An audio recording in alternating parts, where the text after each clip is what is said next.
Okay, good day, ladies and gentlemen, colleagues from all corners of the world. My name is Bongiwe Tutu from the Africa-China Reporting Project in Johannesburg, South Africa. I greet you all and thank you for joining us for this webinar, which we trust will be highly beneficial in providing practical and essential tips and tools on challenging stereotypes by reporting on China in Africa. As the Africa-China Reporting Project always strives, aside from supporting research and dialogue, to which we engage with scholars, academics, government, diplomats, media, and civil society. But at the core of the project's objectives, we strive to building capacity and providing reporting grants and skills opportunities for journalists in Africa, China, and other parts of the world. So this is a fundamental resource within the project's aim to improve the quality of reporting on Africa-China issues from a ground level perspective. Our speaker, Jenni Marsh, who is also an alumna of the Africa-China Reporting Project, researches and reports on China-Africa relations from a human interest perspective. And as the features producer on CNN's Global Projects team, having been published by CNN itself, the South China Morning Post, Al Jazeera, the Daily Mail, the Independent, and the Guardian, among others, she will be sharing her wide knowledge and expertise in the discussion of overcoming stereotypes about China through Africa-China reporting, specifically focusing on the African community in Guangzhou. So we're very delighted to have this opportunity and look forward to the vibrant engagement from the attendees who have joined in from various parts of Africa, Europe, Asia, and North America. Before I hand over to our speaker, I just want to note to our attendees that if you have any questions or comments to this session, during the session, you can share them under the chat and Q&A sections here on the Zoom platform, and Jenni Marsh will respond to them just after her presentation. You can also engage and live post with us on Facebook at Viz China Africa Reporting and on Twitter at Viz China Africa. This is the third of 4 webinars from our first series, which has been taking place from March to May. So please keep up with our website and our social platforms to participate in our upcoming webinar series. I'll now hand over to our speaker, Jenni Marsh, who is joining us from Hong Kong. Jenni, thank you and welcome. Over to you. Thanks, Bongiwe, for that introduction. I'm very pleased to be here today, and thank you to everybody who signed in. So before we get started, just a little bit about myself. I'm a British reporter working for CNN in Hong Kong. I've been Sorry, Jenni, video on. Is my video on? Yes, please. Yes, it is. Yeah. Can you not see me?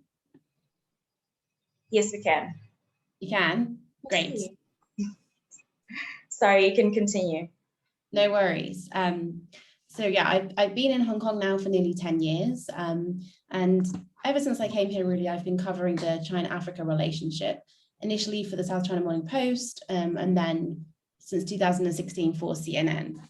And that's taken me to China, Zambia, Zimbabwe, Kenya, and Ethiopia. And so the talk today is going to take people through some of my reporting and kind of looking at how what I've really tried to do to sort of separate the reporting from other outlets and other reporters is really interrogate some of the dominant narratives around this topic, which it's been reasonably controversial from the beginning of it kind of making headlines, really. And then towards the end of the session, I'll delve into some sort of more China-specific issues, how to report on China and deal with sort of Chinese subjects, which has changed so much, even during the time that I've been reporting on it. So I'll just start off by kind of focusing on the first story that led me into this, which is the large African community that kind of formed in Guangzhou at the beginning of the 21st century. And so Guangzhou is a city in southern China, and sort of around the early 2000s, a really visible African presence kind of became congregated in the city. Mostly male traders who came to sort of buy cheap goods from all the factories in this part of China and sell them for considerable profits back in their home countries. And what interested me so much about this story was actually the way that it in itself defied so many stereotypes. So I first realized this community existed when I was looking for African restaurants in Hong Kong, found out there weren't any, but there were so many blogs about African restaurants in Guangzhou, which is just a short distance away. And what really struck me from all the videos that these people were posting online who were running these restaurants, or the patrons who were visiting them, was how many interracial marriages there were, which in China itself is something, you know, quite unusual. And these are really kind of capturing the eye of the local media and sort of netizens in China as well. And so this image I'm sharing here is from one of the churches which a group of Nigerians had established in Guangzhou. This is the marriage of Jennifer and Iman. And they met through this church, and, you know, they kind of typified some of the relationships that I saw in this part of China, because here was Iman, who is a successful business person. He was running this sort of international business, if you like, because he was successfully shipping all these goods from China back to Nigeria and really making quite a lot of money doing it. Jennifer was a migrant, an internal migrant from another part of China, who had come to Guangzhou just to work in a factory in quite a low-level job. And through the church, these two had met and formed a relationship. And what was so interesting about this dynamic was how the Africans in Guangzhou were sort of railing against stereotypes of African migrants in sort of new, more developed countries. So that, you know, it was a case of people who like forming business partnerships. You know, when Jennifer married Iman, she became the sort of co-CEO of his company, if you like. So she upgraded her lifestyle. And it was just something very new for Chinese people to sort of see these kind of interracial relationships. This really hadn't been a part of Chinese society before. And it was a real test for the Chinese in China as to how they were going to react to all of this. So it was incredibly interesting. And, you know, it was also an example of Africans looking east. Rather than trying to look west for new opportunities, suddenly they were looking towards China. But it was also something of a spectacle. People were very fascinated by, particularly by these interracial marriages. You know, people were just very intrigued by the idea of Chinese people and African people. It seemed very unusual to them. And I was also, you know, very intrigued why that had so caught the imagination of people. So the piece that I published was this story, which ended up being kind of one of the best clicked on pieces the SCMP put out for a few years. It really kind of took off, and it was kind of one of the first pieces written about this community, which I continued to sort of trace through my time at CNN, because over the years this community is sort of it's kind of diminished. You know, the Chinese government wasn't really up for having this big experiment in multiculturalism right on its doorstep with kind of tens of thousands of undocumented migrants. I mean, we've never quite ever found out exactly how many Africans lived in Guangzhou at the peak. This kind of, the estimates really range vastly in number, and the Chinese government probably itself doesn't know due to the undocumented nature of many of these people. And there was also a place of just extreme multiculturalism. This picture is of the Chinese Hui community, who were also sort of very prevalent in that area at that time. If you go back to Guangzhou today, these people are not there anymore. You know, it's become a much more sort of homogenous place. The Chinese government says they beautified it, but really they kind of moved to clear out a lot of the cultural vibrancy that was happening. And obviously last year, it was extremely sad to see during the coronavirus that the African community was targeted by officials.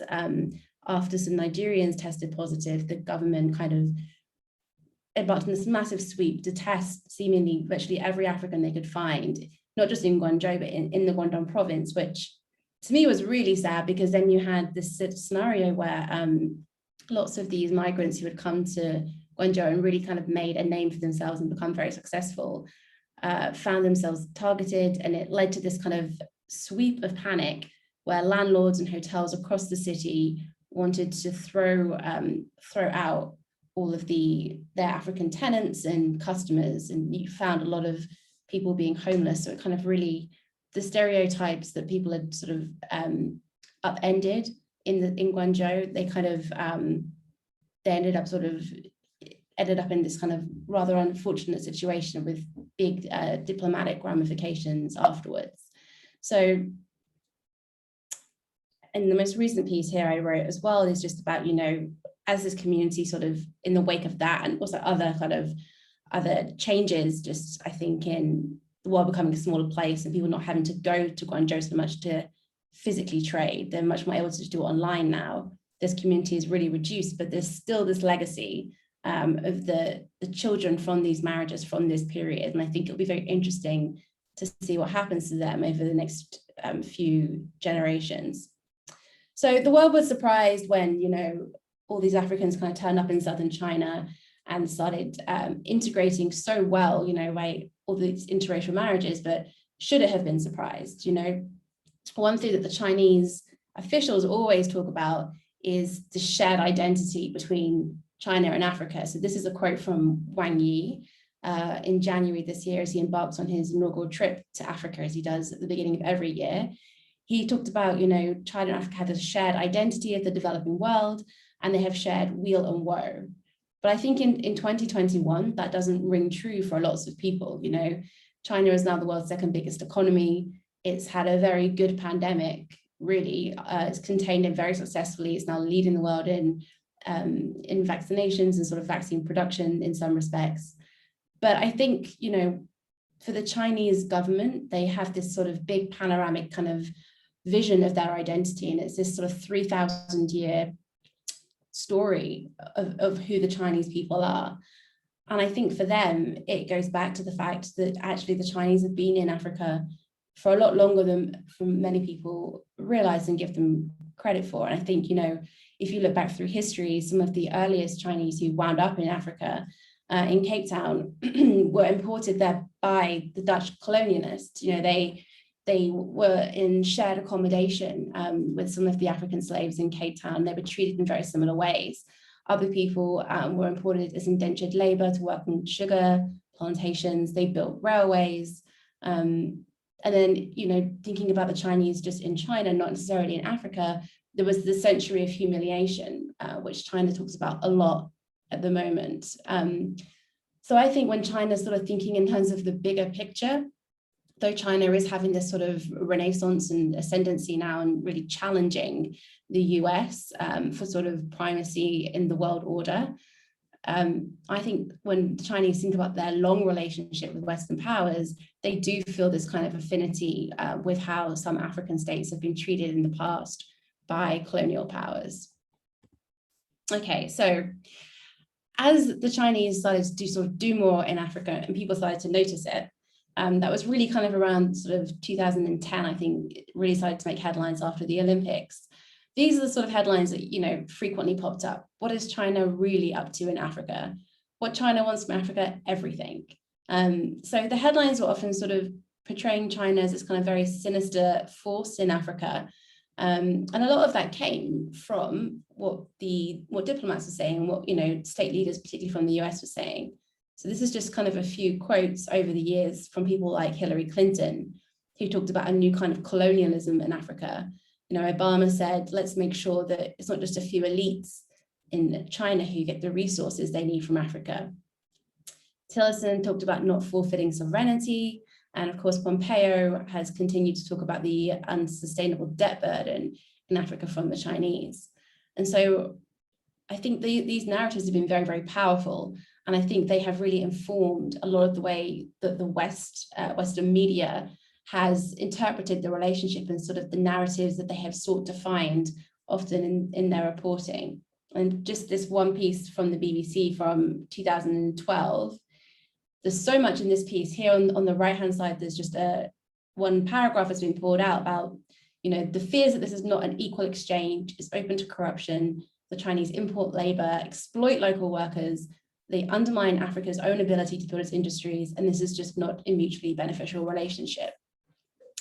So there's a lot in here, there's a lot of criticisms in here, and I think they're all very valid ideas to explore and interrogate. I think it's just making sure that it's how you interrogate these ideas and whether we hold China to a different standard to the standard that we hold Western governments to, for example.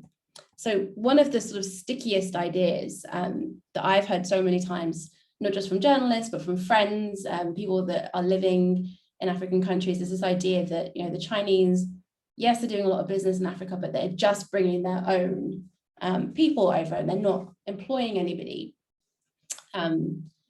So in 2018, I was lucky enough that CNN sent me to Ethiopia to do a series of stories on the China-Africa relationship.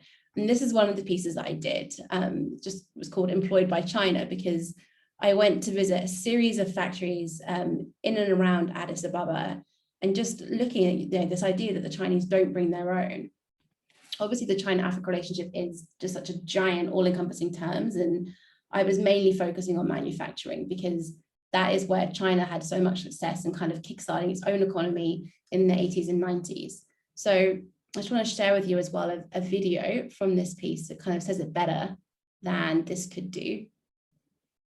So I went to this factory, and this is kind of what I saw, which was about 3,000 workers employed here making shoes for a brand called Huajian, which had been quite controversial in China, for its labor practices. And Ivanka Trump at the time had been making shoes with them, and she had stopped doing that.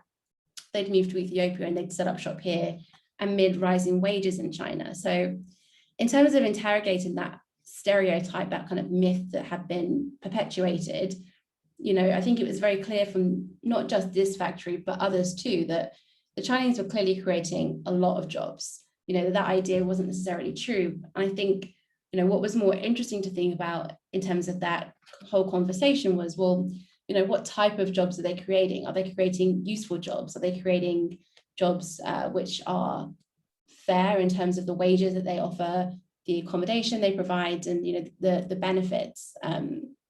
So I need to switch back into this.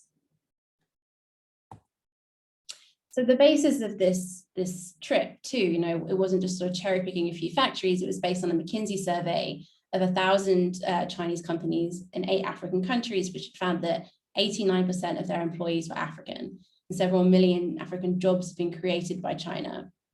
And these included skills training and apprenticeships, and they had introduced technologies.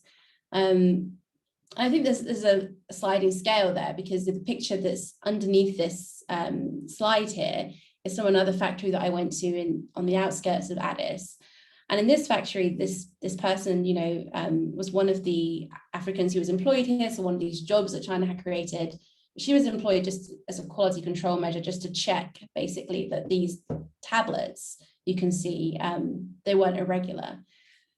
And so that's a job, but you have to wonder how useful a job that is, and how long will that job exist for? Surely at some point this job can be automated. And I think that has been one of the concerns, that a lot of the jobs the Chinese have created are they're in the manufacturing sector, and that sector itself, is probably in 10 years time, a lot of those jobs are going to be done by computers. They might not be done by hand. So I think it's important that the Chinese are also sort of providing training for more skilled and long-term jobs. Okay. This is just a quote from someone at the Huajian factory who was complaining. She was getting paid $44 a month with overtime. She was one of the youngest and sort of least most junior people in the factory, but for her this job wasn't really worth it. It wasn't adding that much to her life. But then Ethiopia hasn't signed up to the ILO kind of minimum wage standards. It hasn't passed its own laws around this kind of thing to protect its citizens. So I think there's a debate to be made there that the Chinese government, the Chinese company here was just playing to the rules of the local government. So it's also the question of agency. And I just wanted to sort of get back as well to one of the other points in that BBC article, which is this is not a sort of, this is not an even relationship, and it's not a beneficial relationship to China, because I was also thinking about, comparing that to how other countries are interacting with China when you're sort of thinking about being fair and not falling into the stereotype of sort of China being this nefarious power in Africa. When Rwanda announced that it was going to stop imports of US secondhand clothing to Rwanda to protect its own manufacturing industry, the Trump administration responded with tariffs on Ethiopian exports of textiles, which, I think if China had done that and taken such punitive action against a a very small economy, a developing economy that it kind of says that it's trying to help, how would that have been portrayed in the media? And again, when, this piece here is from the New York Times in 2017, when China opened its naval base in Djibouti, its first base outside of China. And there was a lot of talk about this being a sign of China's sort of expansionary military activities, and that it's going from a military that wants to defend itself to one which is perhaps thinking more about attack rather than defense. Headlines like this, like the US is wary of its neighbor in Djibouti. I mean, you have to question why is it okay for the US to have all these bases? And just this graphic from a piece I produced about something that wasn't China Africa is a graphic showing all the US military bases around the world. So when you hear US politicians, sounding the alarm bells about China doing certain things, I'm not saying that we shouldn't be critical and ask what China's motive is here, but I'm also saying that sometimes it feels uncomfortable to me to have the US as the critical voice, the one holding them to account, if we don't point out that actually a lot of what China has done is not particularly different to what the US has done. Actually, is often far less. So it's just about being even-handed and not kind of taking the narratives that are pushed by diplomats for their own ends, which is exactly what they're meant to do as diplomats, but just interrogating those ideas a little bit more deeply. And so beyond that, so there's all these kind of criticisms, and everyone knows that the relationship has gone through a sort of several waves of criticisms from neocolonialism, taking all the resources, don't hire locals, and then the debt trap has been the most recent kind of narrative that China has been attacked for. And I think Deborah Browsingham's done some wonderful work kind of debunking that myth. But beyond that, I think when we want to talk about debunking stereotypes in the China-Africa relationship, I think it's really important to try to fill in the gaps about the human-to-human interactions between these two groups of people. Who knows how many Chinese there actually are living in Africa? The most commonly sort of quoted figure is sort of around 1 million, but there's clearly a lot of human-to-human exchanges, and there's so much happening there. I think to sort of color in those lives is really important. So this is kind of one example of that from a piece I did when I was in Kenya in 2019. So I found Nairobi to be a really interesting city, because a lot of the time when you have these Chinese migrants, many of them end up in Africa through big state-owned companies. And when they do that, they live kind of in these big sort of compounds, and often the state-owned company isn't even that keen on them leaving the compound in the evening. They kind of really want to keep a tight watch, often to try to protect them, but also just to prevent anything happening which could sort of reflect badly on the Chinese government, because even a Chinese person who is so far away from home is still very closely connected to the country and the Communist Party. So Kenya was really interesting because in Nairobi, you actually have a very vibrant community of entrepreneurs and people who haven't moved there with a big state-owned company. They're perhaps traders, they've started a business. So they're a little bit more kind of free to integrate into society as they choose. And something that I saw happening on like a reasonably sort of large scale was Chinese Christians kind of really embracing churches in Kenya.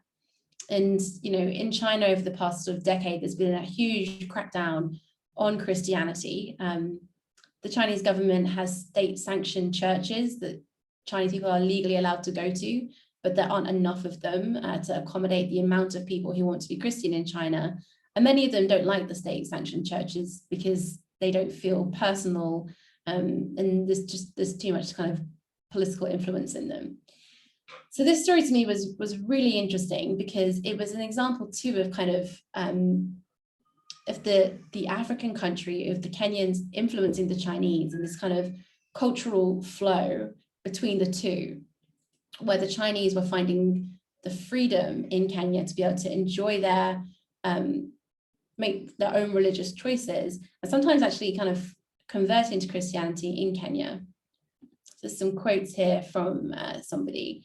So one person told me that, once they engage the local community as a way of kind of trying to integrate in Nairobi, it's inevitable they're invited to join the church. And as a way of networking and perhaps even trying to do better business, they come across these Christian groups and kind of end up finding, liking the idea of being religious.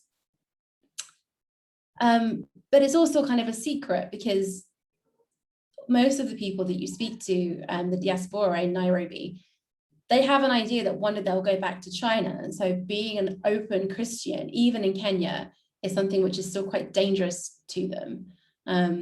So like this one church I went to, it's in a basement, it's kind of a secret, no photography is allowed that could identify anybody, no one wants to be identified. And I was told by several of these sort of underground Christian Chinese churches I visited that the Chinese embassy in Nairobi had been in touch with them and told them to desist, told them to stop running these kind of churches, even so far away from home in an extremely Christian country. And just some quotes here, that one day we'll go back to China and it's not easy for a returnee to survive. Some of them did try and keep in touch with the Kenyan Christian communities, and they went back to China and they were kind of covertly sort of Skyping to keep their Christian faith going. This was another kind of piece that was sort of off the tracks of the main kind of political narratives. And this was kind of about how a lot of the architecture in Addis Ababa was coming to look very Chinese, simply because Chinese companies were building a lot of infrastructure there, and not just infrastructure. I went to visit this kind of big block of luxury apartments with big lanterns at the entrance, and you really could just be in a Chinese city. And this piece did crazy traffic for us. People were really kind of enamored by this idea of sort of the architectural influence of China on African cities. So there's two ways, aren't there? When you're doing a China-Africa story, you're not just reporting about Africa, you're reporting about China too. And it's often you need that response from the Chinese side. And I think something which has changed dramatically over the past 6 years, I would say, is that when I first started doing this kind of reporting, you would have these pieces, and often sort of there would be things in them that you'd want the Chinese government to respond to, and they would never reply. You would put in your request to MOFA, the Ministry of Foreign Affairs in Beijing, and it would just come back with no comment. And I think as there's been such a wealth of negative coverage of the Chinese in Africa, they've got a lot better at telling their own story. And I think this isn't just to do with the China-Africa relationship, it's to do with a lot of the criticism the Chinese field. They now reply. If you put in a request to MOFA to ask them, what do you say to claims that the Chinese government is loading, I don't know, Zambia with too much debt, they will reply, and they will reply at great length. Sometimes I think they give you a lot of text simply because they want, if they give you 10 graphs, you'll include 2. They want to make sure they've got a decent representation in your stories. So it's really important to put those requests in with MOFA. They might ask you to fax them, like they're from the 90s, but they will reply now. So that's interesting. In terms of, companies, I've had a lot of success just approaching Chinese companies that people told me wouldn't speak, and asking them also, will they do an interview? The Star Times in Kenya was one of the big ones that I managed to sort of get an interview with senior leaders in Kenya with. The Star Times is this sort of big media company, which isn't state-owned, but it's very state-adjacent, and it's giving out free television sets across the continent, obviously loaded up with Chinese channels, among others. And it just pays off to ask people to tell their story, because, again, I think there's a lot of business people out there who are sort of fed up of reading the same old headlines, and they want to tell their story. State media is another great source of kind of getting government comment. If you look at Xinhua or even the Global Times, it's not quite the government, but what the Global Times puts out is really what the Chinese government wants the world to hear, so that they're a good sort of steer on what the government's thinking about certain things. And then Chinese embassies in African countries. I mean, I would be really keen to hear what people on this call think about this, but whenever I've tried to get interviews with Chinese ambassadors in African cities, I've had no luck. They seem very keen on tweeting, like sort of wolf warriors, but they aren't too keen on speaking. So I'd be keen to hear if other people kind of had better experiences. and protecting your sources. I think if you're interviewing Chinese people in Africa, you have to always remember that they probably will go back to China one day, or they'll have relatives and family there, and what they say will matter in China. You know, it's becoming increasingly an increasingly sort of censored, tightly restricted environment, and there's very little tolerance for people who don't toe the party line. So if you have people that are speaking to you for your stories, trying to give you their perspective as a Chinese person, I think that's brilliant, and it's so important to have in all of these pieces, you know, the full range of voices. But if there's any chance what people are telling you might kind of cause some problems with the government, I think it's important to make sure that you've made it clear, or the risks are clear to them, and then maybe you've given them the chance to kind of change their name or kind of obscure their identity in some way. And by the same kind of ilk, you know, if you are going to go to China to do some reporting, perhaps you're looking at the kind of skills training that people are being given to operate a Chinese-built railway, and you're given the chance to go and monitor, you know, one of these courses, or, you know, whatever it might be. If you're in China, it has to be 100% by the book. I think, you know, 5-10 years ago, a lot of people would go into China not on journalist visas because they're hard to get. People will kind of chance it on a tourist visa. I think the days of being able to do that are completely over. You really have to make sure you go in on the right visa. And also, I think you have to consider what you've written about China before you enter China, particularly if your country is having some kind of spat with China at that particular point. You know, I think China as a country for journalists has really kind of changed over the past 5 years, and it's become a much more kind of serious prospect, and everything has to be done completely by the book. So you need your J visa, and you need to make sure you've got permission to film in certain places if you're taking a camera as well. In terms of sources, useful places you can get information. The Chinese government isn't amazingly forthcoming with information. And there was a study that came out, I think just last month, that kind of studied a lot of contracts, Chinese contracts with along the Belt and Road, which, you know, laid out that secrecy clauses are kind of one of the biggest hallmarks of Chinese contracts on state-owned and privately owned companies. But there are some good things online. There's some good resources. So the China Statistical Yearbook looks like it's from the 1980s or 1990s. It's a horrible website, but it has some really interesting and useful information.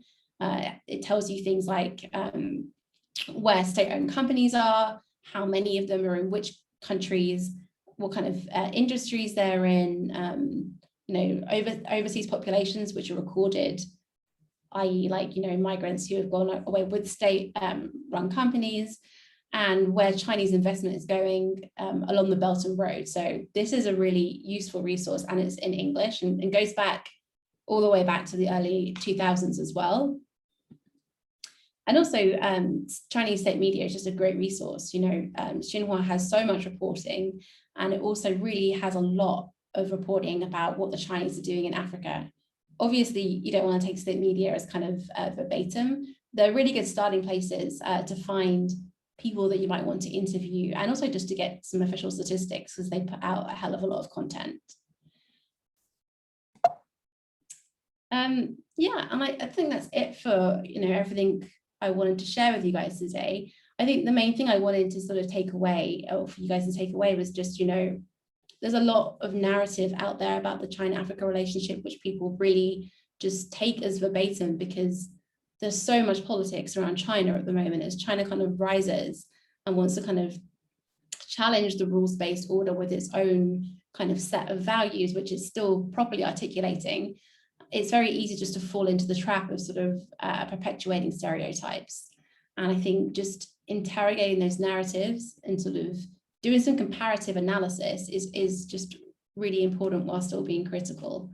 And then just telling a greater range of stories, because I think I would love to read more stories from the African continent about just sort of slice of life things that the Chinese are doing there and how they're integrating or not integrating. I think those are the stories that we're often missing. And I think those are the stories that would help build out this relationship beyond the stereotypes. So that's it from me. So if people have questions, I would love to kind of hear them and help try to answer. Thanks very much, Jenny. That's very resourceful information that you've just shared with everyone. And just before I go into the questions that have been presented, I just want to ask, you've mentioned that there's this slice of life, which I think is very true. If you can just maybe close your presentation and then open up your video. Yeah, sure. Thank you. So as I was saying, you've noted that there's a missing element of slice of life stories, and you've also noted to us on the let me do that. There we go. on the cultural flow between the Chinese and African, and the stories of the rising marriages, the interracial marriages in China between the African communities and the Chinese communities, and also the growing Christianity amongst Chinese citizens who are living in Kenya. So there is this prevalence of a relationship of a cultural flow amongst these two people. But then what do you think causes that indifference that arises every now and then, as we saw within the case of the COVID-19 prevalence in the communities in Guangzhou, where they were, sidelined and presented with all these negative connotations as being members who were bringing the pandemic to China. So when those situations arise, are they maybe a matter of the media that presents these stereotypes amongst communities, or would you say that these are the kinds of indifferences that are going to be unavoidable going forward? And that's a really good question, because you have these cultural exchanges, but then you have these moments of extremely tense kind of cultural clashes too. And I think it really depends on the individuals. But what I will say is, and I think the Guangzhou incident, as it's now known, has sort of really exposed a lot of the tensions and the discrimination which Africans in Guangzhou have kind of talked about for a long time. And I think the fact is China is an extremely homogenous country. It's more than 90% Han Chinese, and even within China, there's a growing intolerance from the government, at least, towards its own ethnic minorities, right? So the space then for foreigners to come in, I think, and be accepted is very limited. I think also, the Chinese, there was a very close country for a long time. Frankly, they had never seen, they'd never seen such a large concentration of Black skin. I think for them, it was just very different. And I think there's been a lot of adjustment. And, people that I've spoken to in Guangzhou talk about these kind of awkward moments where they're not sure if it's racism or if it's just a real lack of kind of understanding, and sort of, people that haven't perhaps ever been abroad before suddenly, meet people who are very different to them and say things which are hugely insensitive. And there's also kind of a bluntness in Chinese culture where it's like very acceptable just to sort of say what you think or comment on someone's appearance, and it's not considered rude. Like if you work in China and you gain weight, your Chinese colleagues might tell you look fat that day, and it's not considered to be rude. There is this sort of inherent bluntness too, which I think plays into it.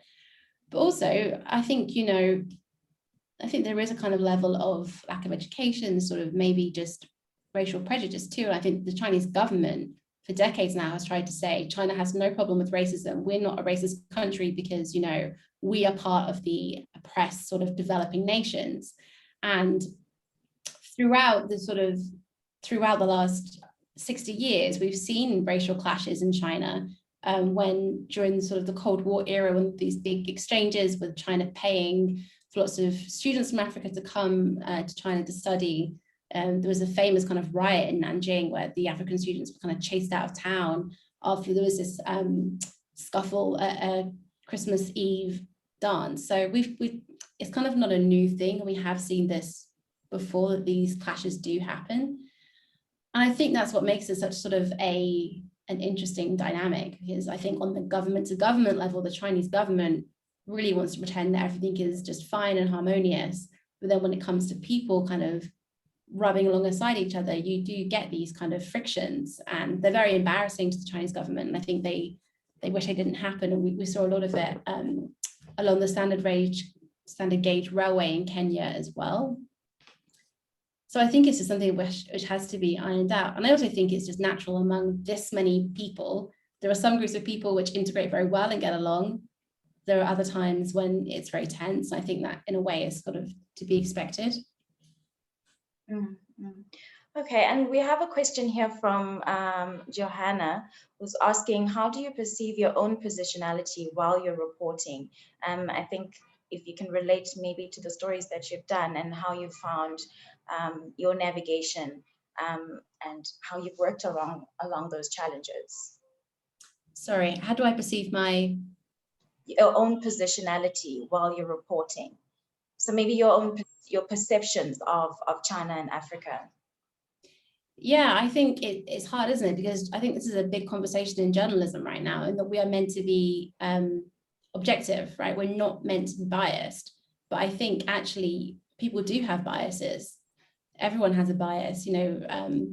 I think people who grow up in Western societies or societies that have democracies are inherently biased towards democracy, and they believe inherently that democracy is something you should have. I think people who have grown up in societies without democracy often don't feel that. Like, you know, a lot of Chinese people that I've spoken to and colleagues I have and sort of even family I have, they don't feel like democracy is a given right. So just in terms of identifying your own bias when you're reporting on something, I know that when I report on certain things, not necessarily in the China-Africa relationship, perhaps, but say in Hong Kong, I kind of naturally trend towards thinking, well, democracy is the right way.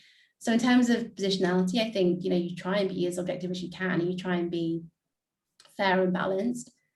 But sometimes I think it is good to just acknowledge that you have a position. And I think there are some things where it's right to have a position. Like on human rights issues, it's right to have a position on that. On discrimination, it's right to have a position on that.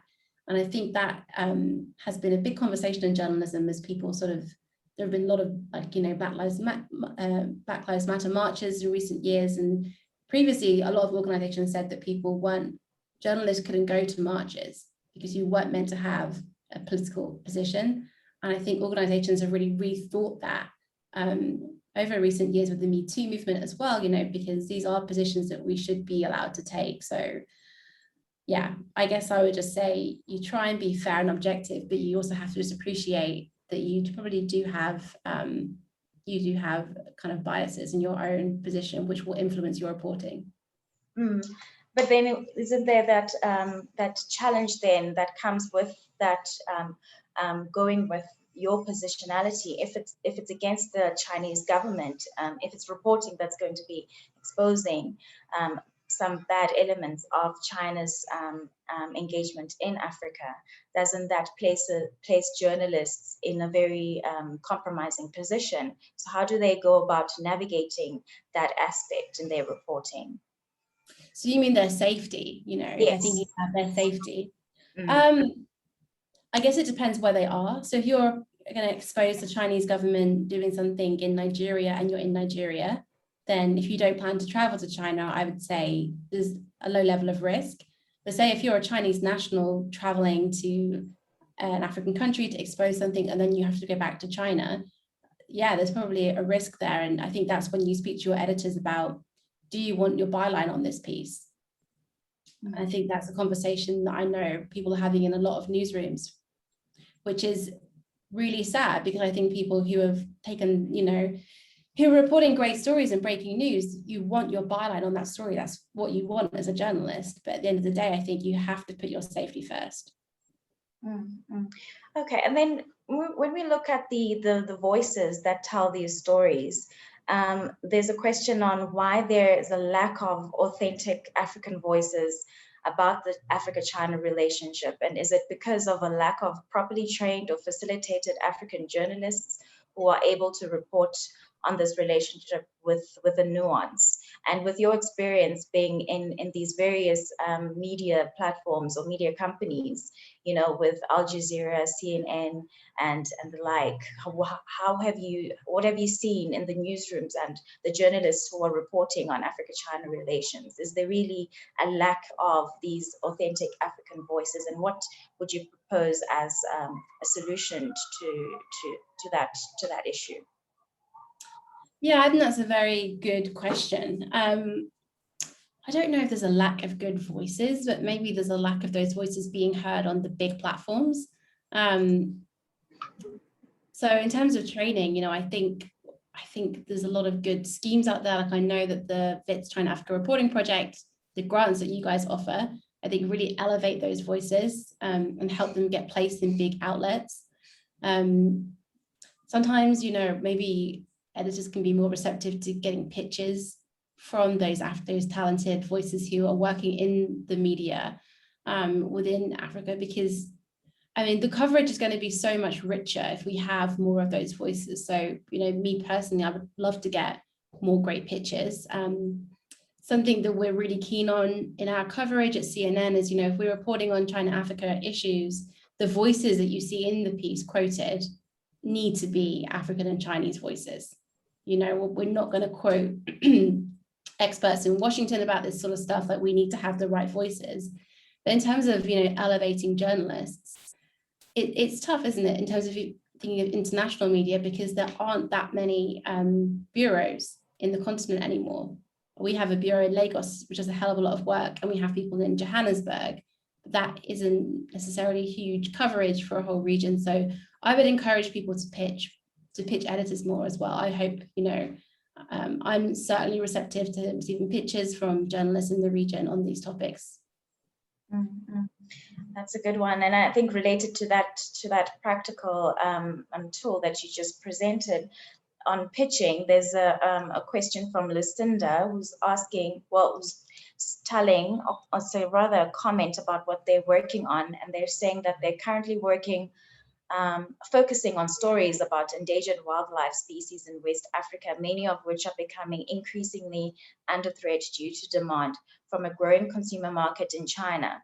So what are the key pitfalls to look out for when reporting on this topic in order to avoid perpetuating stereotypes? So that's a practical question to reporting on these kinds of issues that come up within Africa-China relations.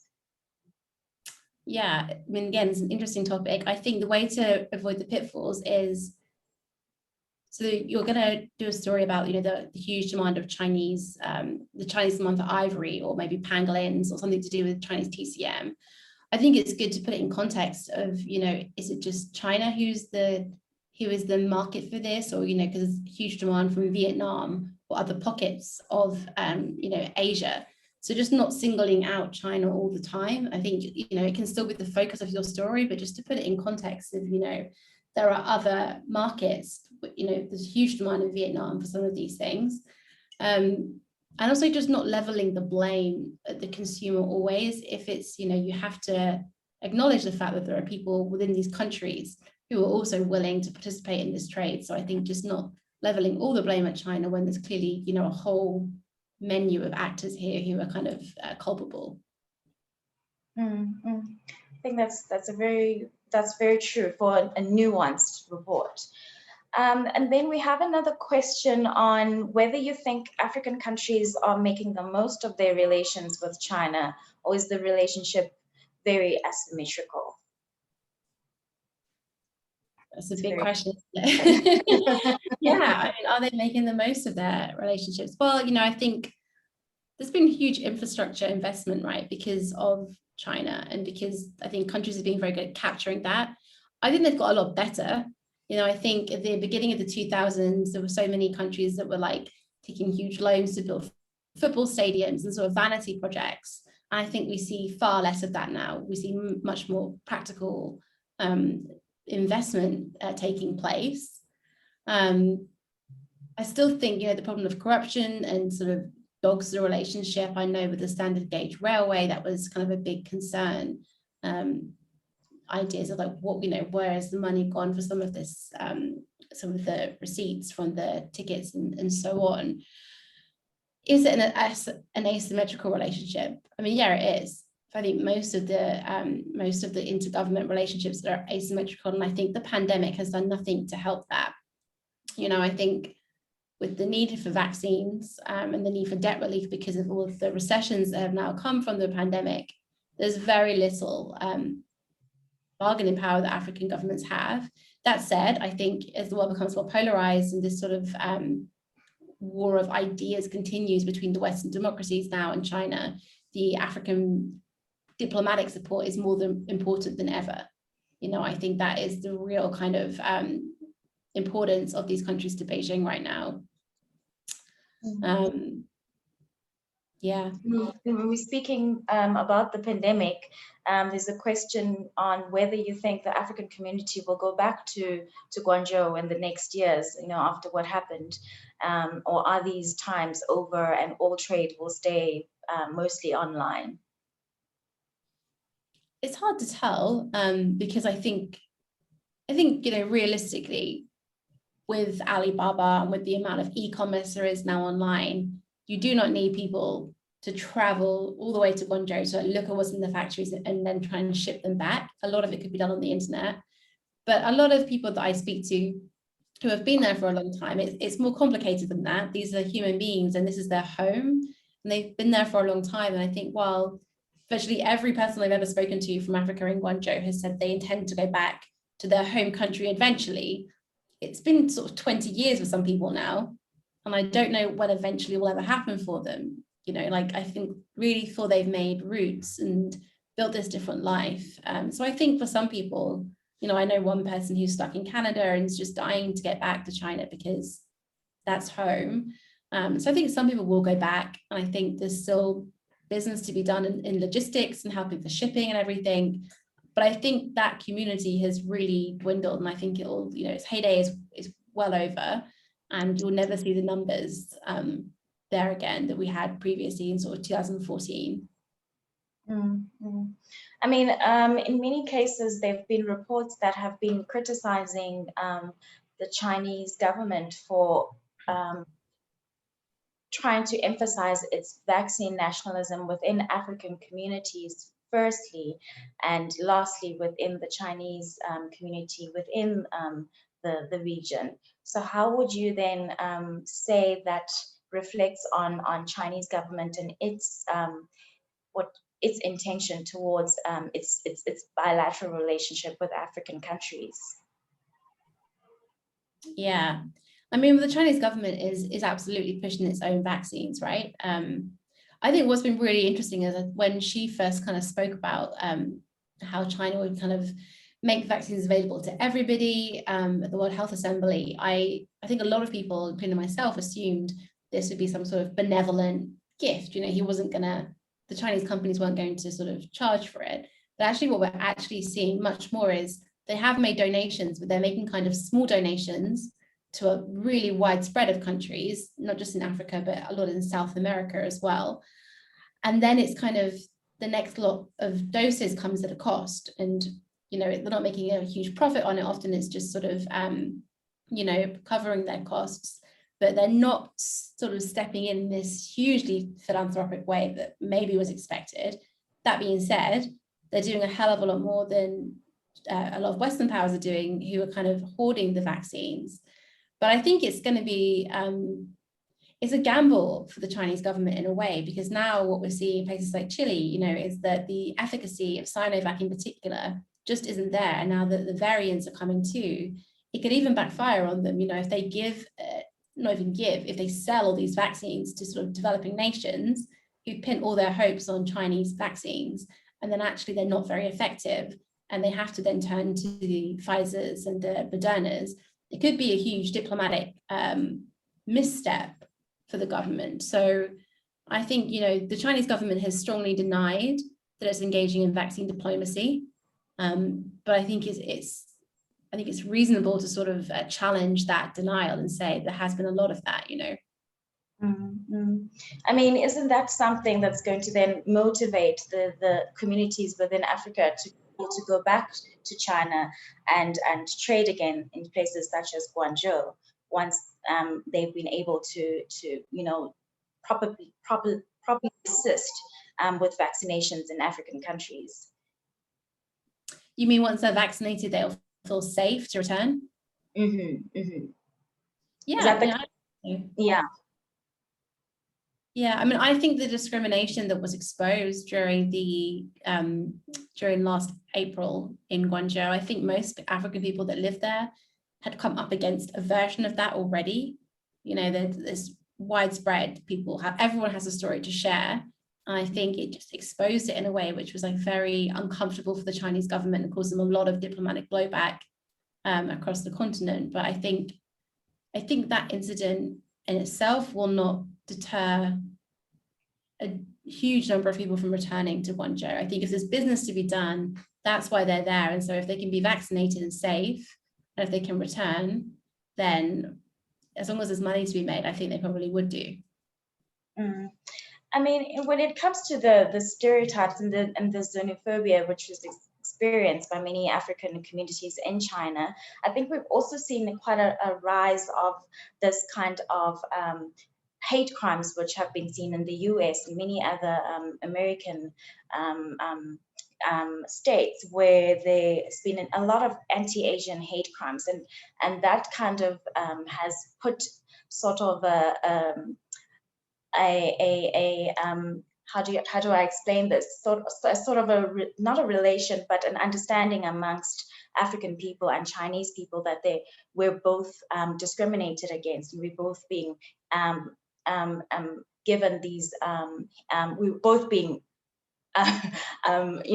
being presented with these issues when we go into countries which are not necessarily our home countries, and these are also countries that people that they have grown up to call home.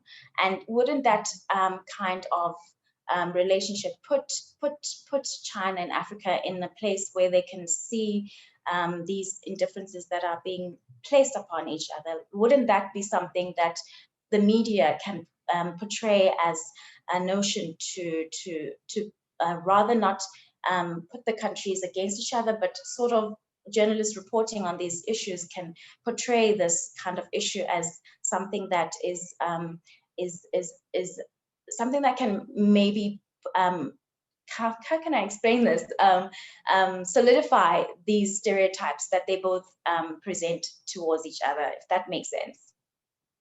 I think so. So you mean because both of these groups now have have acknowledged facing such systemic discrimination, this is a commonality. So actually, this should bond them further on a human-to-human level, people to people. Yeah, I think that is something that the Chinese government has been trying to push for the past 2 decades. We are brothers. We have gone through the same challenges at the hands of sort of former colonial powers, and we have shared experiences.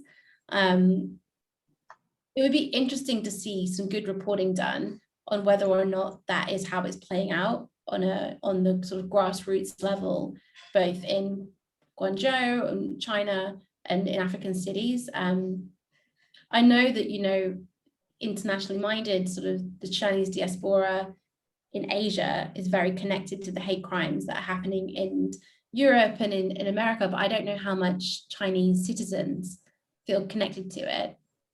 And I do know that, last year when the Chinese government floated making it easier for foreigners to get permanent residency, there was huge blowback on Chinese social media, like huge blowback.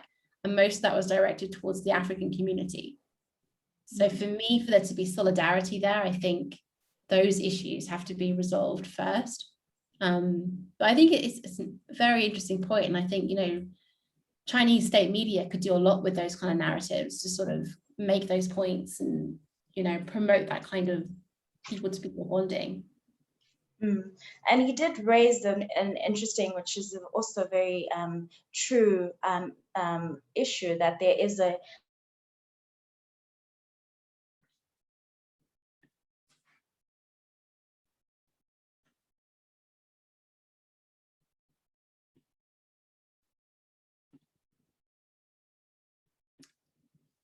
Hello, is this am I frozen or is it Bungiwei?